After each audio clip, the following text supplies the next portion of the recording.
where the light waited. No one knew who built the stone cottage on the hill. Some said it had always been there, nestled in the folds of green, where the land rolled like soft breath under a wool blanket. Others claimed a stonemason once built it for his beloved, though neither the mason nor the love had ever been seen. But the truth was simpler. The cottage had waited, empty, patient, like a heart too bruised to open again, but still full of warmth, until Clara arrived. She came without ceremony, just a single bag slung over one shoulder and the kind of silence that speaks louder than any greeting. Her hands were worn. Her eyes carried the weight of something she hadn't yet found the words for.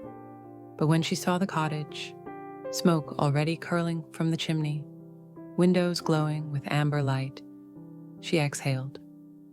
Not in surprise, in recognition. The house had no locks. It didn't need them. Some places don't fear what the world might take. They trust what they're meant to hold.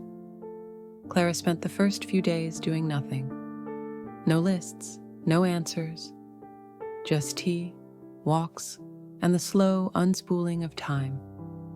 The fields whispered old songs she hadn't heard in years, tunes her grandmother used to hum while kneading bread or weaving stories from weather.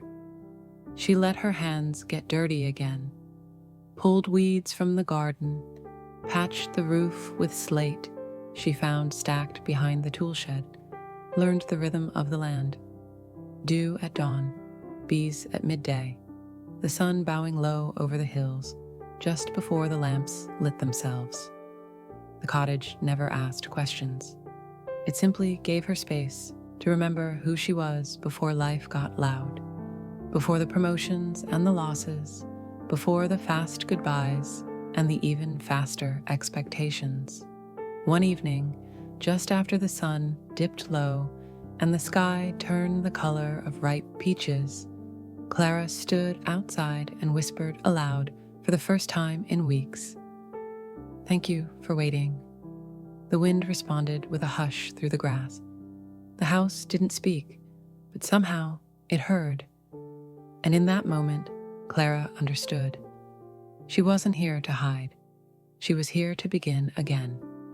Inside, the kettle sang softly. The windows glowed like lanterns in a storybook.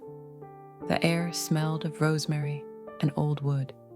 And above her, the stars began to open their eyes, like watchers who knew that sometimes the bravest thing you can do is return to stillness. And finally, let it hold you